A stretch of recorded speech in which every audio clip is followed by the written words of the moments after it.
اس وقت حالات یہ ہے کہ یہود کے دوستوں نے اور مسلم نما یہود نے اس بات کا بیڑا اٹھایا ہے کہ اب کے حملے میں خاتمہ کر دیا جائے اسلام کا، اسلام کے نام سے دوسری چیز رکھی جائے کہ اس کو اختیار کرے، اسلام کا خاتمہ کر دیا جائے۔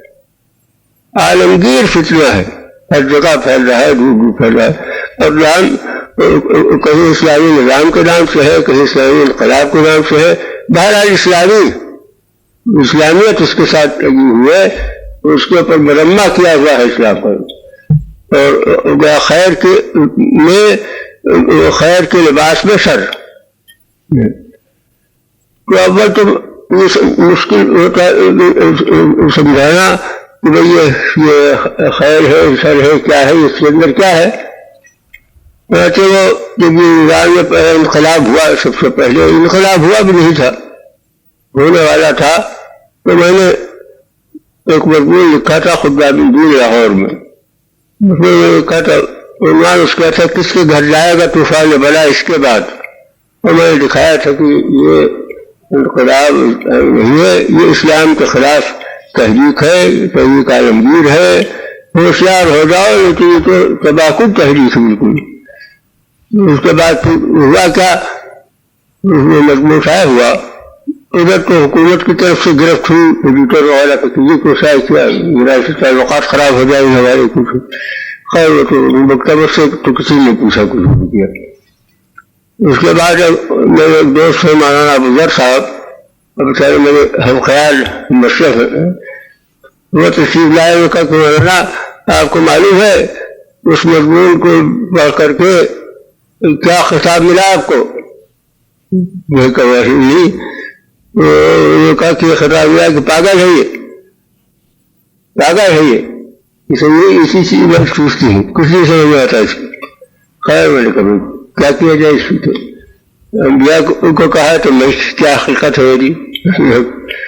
کچھ دنوں کے بعد اقرار کیا، انہوں نے ہمارا ٹھیک کہتا تھا، ارے ظالموں اب اقرار کرنے سے کیا فائدہ، وقت کو بڑے نہیں سمجھتے۔ تو یہ حضرت کرتا ہوں، حالات ایسے ہیں میں ان کو بیان کیا کروں، اب آپ خود غور کریں سمجھ سکتے ہیں، اور اب تو بالکل کھل کر کے حالات سامنے آ گئے۔ یہ میں سوچتا رہتا تھا اور کرتا رہتا تھا کہ آخر اتنے کوششوں کے باوجود پھر حالات اس طرح کے بدل رہے ہیں اور ہمارے خلاف کے ہوتے جاتے ہیں، اور ہم اس مصیبت کو پہنچ جاتے ہیں، دینی انحطاط بھی دنیاوی انحطاط بھی۔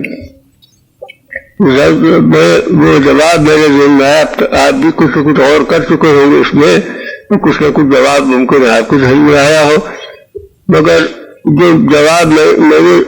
سمجھ میں آیا اس کا، اور پورے شرح صدر کے ساتھ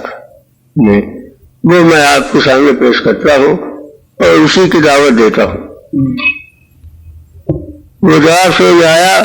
اللہ تعالیٰ جل شانہ کا ارشاد ہے کہ وَلَا تَهِنُوا وَلَا تَحْزَنُوا وَأَنْتُمُ الْأَعْلَوْنَ إِن كُنتُم مُؤْمِنِينَ، کہ نہ تو تم کمزور ہو نہ رنجیدہ ہو، تمہیں بلند ہو کر کے غالب ہو کے رہو گے اگر تم مومن ہو۔ تو الحمدللہ مومن تو ہے، کافر تو نہیں ہو گئے۔ معلوم کہ مقصود یہاں پر کمال ایمان ہے، مکمل ایمان، تو مکمل ایمان ہو گیا تو پھر غلبہ مخالفین اسلام معاندین اسلام پر غلبہ ہونا یہ قطعی یقینی چیز ہے، اس کے لیے انشاءاللہ کہنا بھی میں صحیح نہیں سمجھتا، اللہ کا وعدہ سچا ہے تو پورا ہوگا، اور ایسے حالات ہو جائیں گے۔ اور یہ بات معلوم ہو گئی کہ ایمان میں کمی ہے، نقص ایمان، اور ایمان میں نقص کا مطلب یہ نہیں کہ ہر فرد کے ایمان میں کمی ہے، جس طریقے سے کہ یہ احساس ہوتے ہیں انفرادی ایمان، اسلام، اطاعت، عبادت، اجتماعی بھی تو ہوتے ہیں، اجتماع کا ایک خاص حیثیت پیدا ہو جاتی ہے،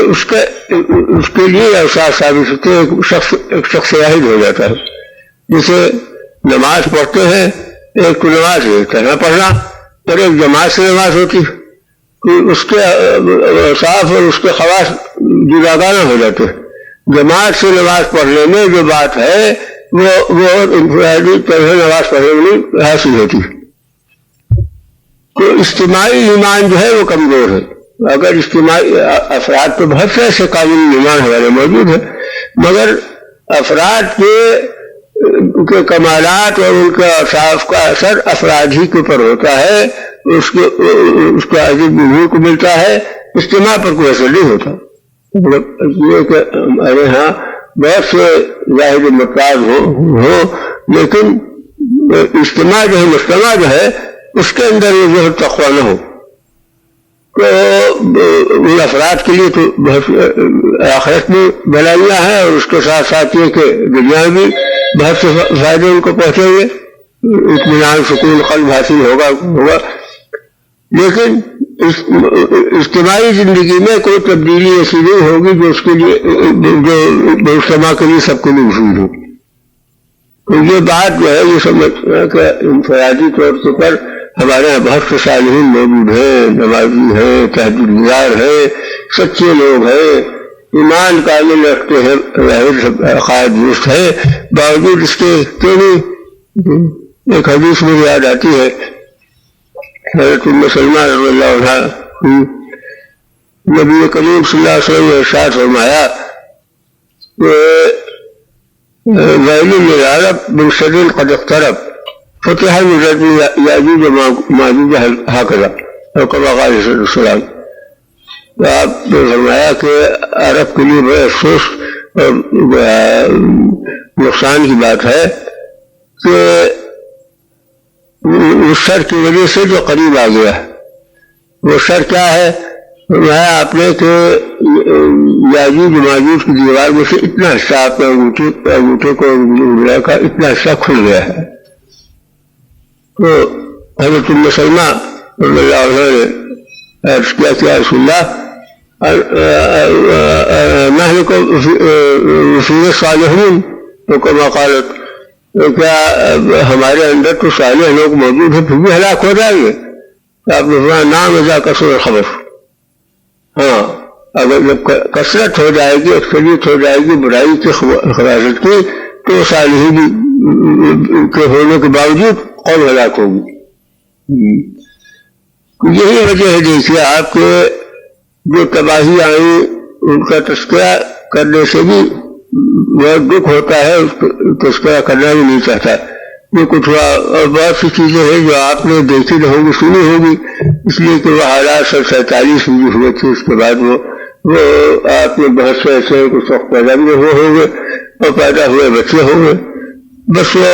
میں کہتا ہوں بس یہ دعا کیجیے کہ اللہ ایسا وقت نہ لائے. وہ کچھ دیکھنا پڑا الحمدللہ میں اپنے شاید کے محفوظ ہے، لیکن بہرحال وہ تو قوم پر جو کچھ گزرتی ہے اپنے اوپر گزرتی ہے، جو حالات دیکھے جو سنے ان کو بیان کرنے کے لیے بھی کلیجہ چاہیے، آسانی ان کا بیان کر دینا. اللہ تعالیٰ محفوظ رکھے اور کبھی نہ لے. اس وقت ایک آپ کو نہ تو اس سے بچا سکے نوافل، نہ تہجد بچا سکے، نہ اذکار بچا سکے، نہ وظائف بچا سکے. بہت سے وظیفے پڑھے لوگوں نے، تو اس کی وجہ جو ہے وہی عرض کرنا چاہتا ہوں میں کہ وہ شخص جو ہے یہ کنتم مؤمنین، ایمان میں نقص ہے، اجتماعی ایمان کمزور ہو گیا تھا اور وہ کمزوری آج تک واقعی ہے. اور اجتماعی ایمان جب کمزور ہو تو اس کے اثرات اس کمزوری کے اجتماع کے اوپر پڑتے ہیں. میں جو عرض کرنا چاہتا تھا اختلاف کے ساتھ یہ کہ ضعف ایمان، اجتماعی ایمان کے ضعف کو دور کرنا، یہی علاج ہو سکتا ہے ہمارے انحطاط کو روکنے کے لیے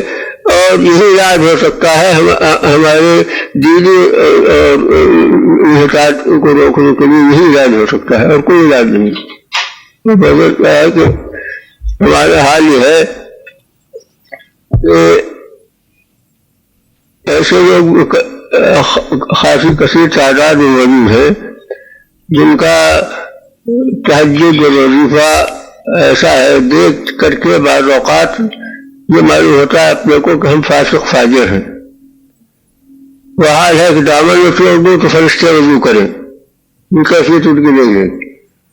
مگر عقیدے فاسد ہے، غلط ہے، شرک مشرکانہ بعض ہے، بعض مشرکانہ نہیں تو ان کے دلیل سے پایا جاتا ہے۔ اس قسم کی چیزیں موجود ہیں اور مجتمع کے اندر موجود ہیں، شرک بدعت۔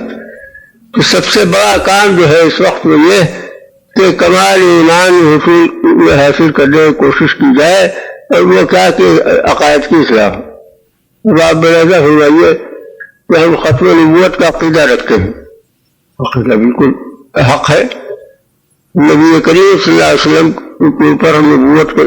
ختم ہو گئی، رسالت ختم ہو گئی۔ حضور صلی اللہ علیہ وسلم کے زمانے میں نہ کوئی دوسرا نبی تھا اور نہ حضور کے بعد قیامت تک کوئی دوسرا نبی آ سکتا ہے، لیکن ہم 12 اماموں کا عقیدہ بھی رکھتے ہیں،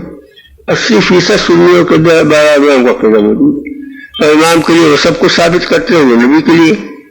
نبی کا لفظ نہیں کہتے، اور نبی کا لفظ اس لیے کہتے ہیں، اور نبی سے بھی کیا سمجھتے ہیں ان کو،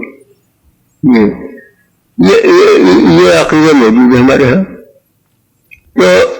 ایک مثال میں نے پیش کی، اس قسم کی اور چیزیں ان لوگوں کے ساتھ ختم نبوت کا عقیدہ جو ہے وہ قوت کے ساتھ کیسے باقی رہ سکتا ہے؟ ختم نبوت کا عقیدے کا معنی تو یہ ہے کہ نبی کریم صلی اللہ علیہ وسلم کے سوا کسی کی طرف ہم دیکھے نہیں دینی رہنمائی کے لیے، خیال میں بھی ہمارے نہ آئے کہ کسی کے لیے دین کے لیے کسی اور کو رہنمائی کی ضرورت ہے، اور وہ کہتے ہیں نہیں امام کی ضرورت ہے۔ تو بھائی دوسرے کہتے ہیں تو کہتے ہیں، لیکن یہ کسی سنت بھی نہیں کہنا چاہیے، اور ہمارا دل لگا ہوا ہے۔ تو میں نے ایک مثال پیش کی، بھائی بہت سے مشرکانہ عقیدوں کا حال یہ ہے کہ ابھی کچھ دن کی بات ہے، ایک سال 2 سال ہوئے، رمضان شریف کا زمانہ تھا، کراچی میں اغوا کی وارداتیں ہو رہی تھی۔ میرے ایک عزیز تھے فیضان بھائی، ان کے دجیالی عزیز جو ایک متغیر آدمی تھے، حیدرآباد جا رہے تھے، حیدرآباد پاکستان میں، حیدرآباد کراچی سے حیدرآباد گئے، وہاں سے واپس آ رہے تھے تو راستے میں 4-5 آدمی لیے، کار ان کو روک لی اور ان کو پکڑ کے لے گئے۔ تو مطالبہ کیا کہ 20 لاکھ روپے ملے تو چھوڑیں گے۔ خیر وہ کچھ تھوڑا سا پیسہ ویسا دے کر کے چھوٹ کر کے آئے۔ ایک پیر ہی صاحب کے ذریعے سے معاملہ طے ہوا، وہ ان کے پیر تھے، ڈاکوؤں کے پیر تھے، اور ڈاکہ ذریعے پیر تھے، بہت سے پیر ایسے ہیں ماہر اس کے بھی، تو وہ معاملہ طے ہوا، روپیہ پہ بھیج کر کے انسپیکٹر جنرل پولیس کو فون کیا، صاحب نے کہا جو معاملہ ہے طے کر لیجیے، ہم کچھ لے گئے طے کیا۔ جب وہ واپس آئے تو انہوں نے کہا کہ میں ان کو جنگل میں رکھا تو کوئی تکلیف نہیں دی تھی، وہ بھوکا کو تھا، اور افطار وغیرہ سامان کر دیتے تھے، وہ کھانے کا افطار کا سب تھا، لیکن یہ کہ وہ ہم روزہ رکھتے تھے، نماز پڑھتے تھے،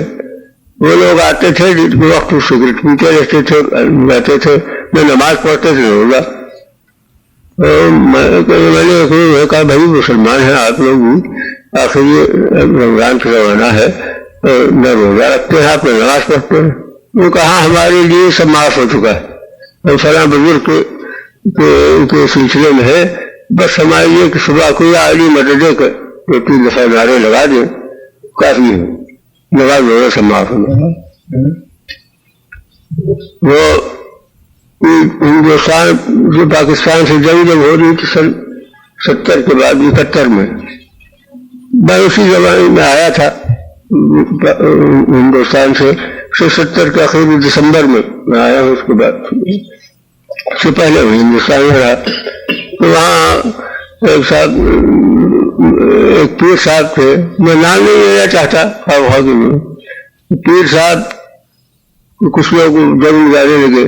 وہ کہا ہم نے سب کو نماز جنازہ پڑھ لی ہے, نماز جنازہ. پیر صاحب نے رخصت کیا اور وہاں نعرے لگاتے تھے, یا پیر بھیج. پیر صاحب کیا آرام سے بیٹھے لیٹے ہوئے تھے اس پر, میری نعرے لگا رہے تھے, یا اللہ کی بجائے یا رحیم رحمان رحیم, اس عزیز کچھ یا پیر بھیج.